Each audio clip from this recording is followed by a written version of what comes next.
Hey, what's up guys, John here. It could soon be illegal to own 10 or more homes in America, according to a variety of different politicians. In January, 33% of all homes purchased in the U.S. were bought by investors. Wall Street went on a massive home buying spree. Democrats want a law that would force the companies with a lot of homes to sell to families. They're even proposing policies that they would increase property taxes so high it would force investors and people to sell these homes. Republicans want to tax them so heavily that it drives them out of the housing market. Now, I can see both sides of this. The first side is, sure, nobody wants one company to own 10 or 20 or 50 or 200,000 homes. I get it and I agree.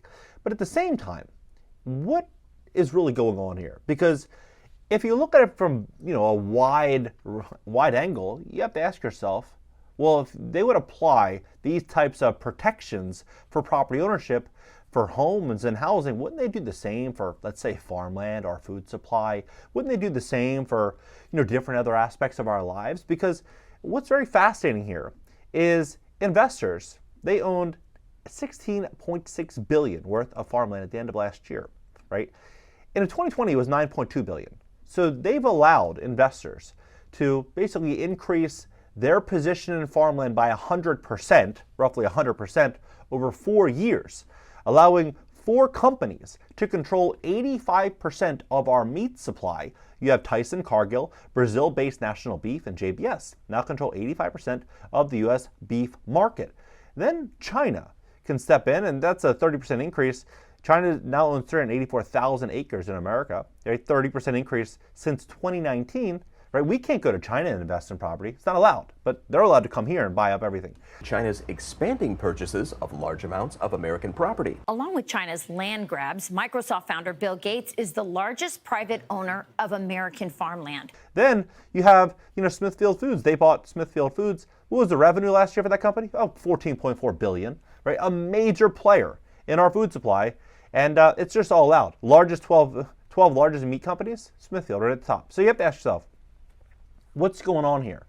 Because when you kind of pull things back and you look at, let's say 2019, before things got pretty crazy, 2019, you could rent an apartment in America for $1,000, $1,000. It's cheap, right? It's cheap. Most people, that's their car payment now. And now they're saying that the median rent, according to Zillow, is $2,100. So regulation and horrible policy have increased rent 100% over the last 4 years, or last 6 years, increased investor demand in farmland, and pushed out tons of people from operating local farms and selling out to large institutional investors in foreign companies and foreign countries, right? This is okay, but an investor owning 10 or 15 or 20 properties could have a target on their back.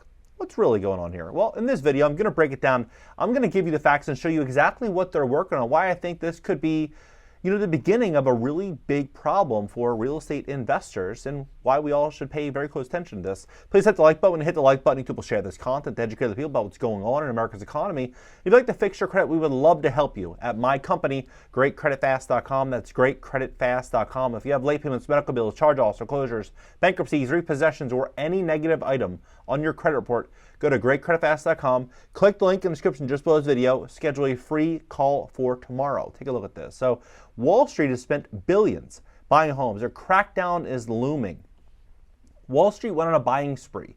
Now more lawmakers want to stop it from ever happening again. Democrats in the U.S. Senate and House have sponsored legislation that would force large owners of single-family homes to sell houses to family buyers. Now, it's a great concept. Let's sell houses to family buyers so people don't have to rent. Well, let's look at what this would actually look like. Mortgage rates today for typical, 700 credit score, the average, by the way, is a 698. So 698, you're looking at about 8%. But, perfect buyer, maybe 7.4, 7.5. And at 8% mortgage rate, this is the median home price in America, 6% down. How many renters are going to want to opt into home ownership, putting $25,000 in cash as a down payment to pay $3,500 a month, right? Even if there was a flood of home inventory, and let's say home prices dropped 20%, and they go to 320, hypothetically, or 25%, $2,600. Most people still can't afford that.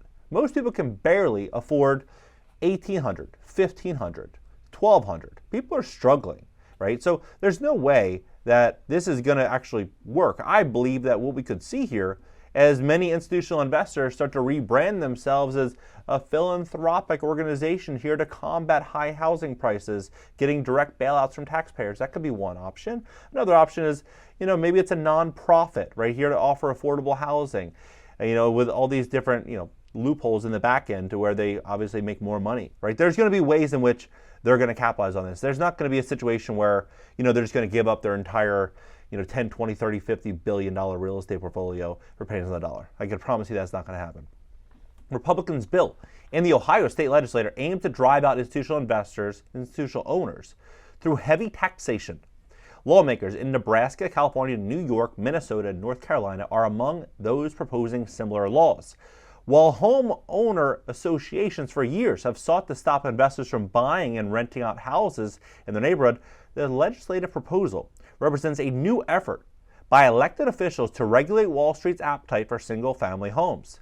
These lawmakers say that investors have scooped up hundreds of thousands of houses to rent out, contributing to the dearth of homes for sale and driving up home prices. They argue that investors buying has made it harder for first-time buyers to compete with Wall Street-backed investment firms and their all-cash offers. So I would argue that during the eviction moratorium, a lot of mom-and-pop landlords got stuck holding the bag, and large Wall Street firms ended up getting direct bailouts and end up showing record-high profits with, I'm talking failure to pay at like 1%. Like they were getting 99, 98.5% rents collected during the moratorium.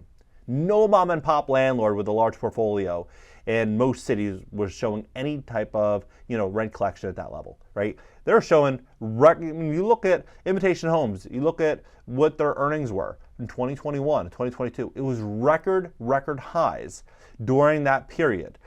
Investors of all sizes spent billions of dollars buying homes during the pandemic. In 2022 peak, they bought more than 1 in every 4 single-family homes sold through more recently. Their activity has slowed as interest rates rose and supply became tighter. So what they're saying is interest rate rose, supply is tighter, so let's dump the bags, let's dump everything on the open market so first-time buyers can buy these properties. It's not, there's just no way that is actually going to work, and there's no way that's actually going to happen. Two of the largest home buying firms, Invitation Homes and American Homes for Rent, are publicly traded companies, while a number of other companies backed by private equity hold portfolios of tens of thousands of homes nationwide. Companies that buy single-family homes say their businesses provide renters an opportunity to live in a desirable neighborhood while they otherwise couldn't afford to buy. With home prices and rents near record highs around the U.S., legislators and officials of all levels of government have become more active on housing issues. The thing is, when somebody loses, let's say, for example, home ownership becomes greatly threatened, like we've heard of and happening in the future. If this does happen, and 70% of Americans' wealth is tied to their home, and they lose that, they lose a lot of authority. They lose a lot of, conversation at that table. They lose basically a seat at the table, right? Once people lose their homes, that's it. Like there's no rebuilding from that point. At the place where we're at right now with AI and generative AI and robotics and tech and all the innovation coming the next decade, people lose their homes. It's going to be a massive consolidation of wealth from large corporations.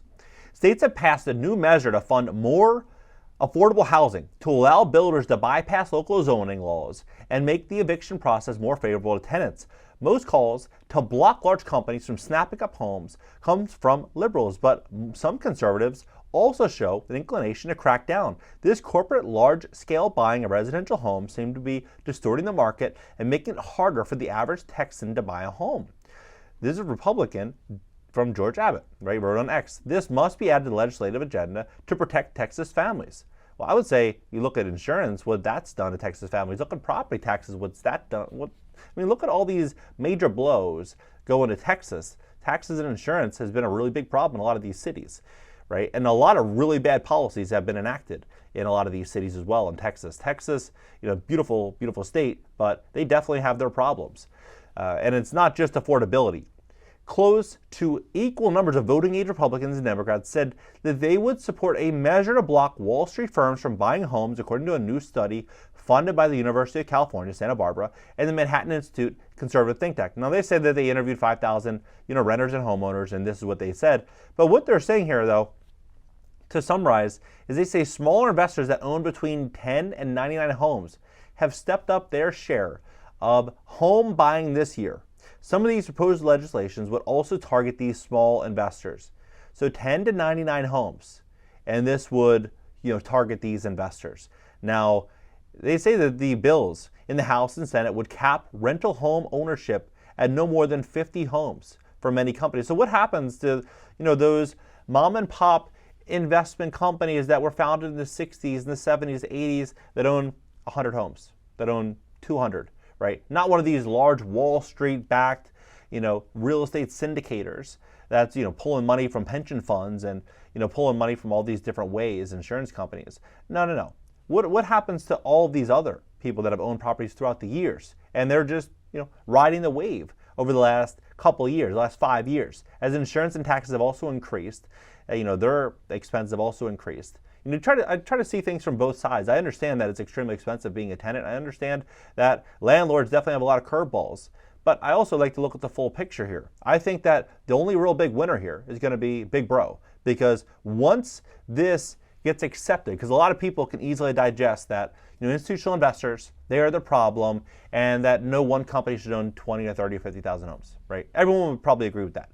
But when you say it's capped at 20 homes, and then you look at some of these policies that were implemented, coincidentally, like this new LLC requirement where now all ownership has to be reported. And if it's not reported, within a certain timeline, fines can be upwards of $500 per day. So they'll know every single person that owns properties through an LLC. They're going to be able to track all this information. So I would like to think that they have the best interest in mind for the American people, but after the last few years, I wouldn't bet the house on it. I wouldn't bet on it. What do you think about this entire situation? Do you think that we're working in the best interest against the American people? I don't know. This is Blessing said that he's concerned about real estate companies developing a monopoly power in some neighborhoods while putting starter homes further out of reach for home buyers. Let's have a conversation about this below. Do you think this is going to be a really big win for America, or do you think that we're going to see a situation in which large corporations, billionaires, private equity firms, hedge funds, large investment vehicles, they go out there and find a way in which they can monetize this situation and gather more market share? I mean, MetLife Insurance, CNBC, a lot of these, insurance companies and mainstream media outlets have suggested that upwards of 40% of all single-family homes will be owned by institutional investors in the next 5.5 years.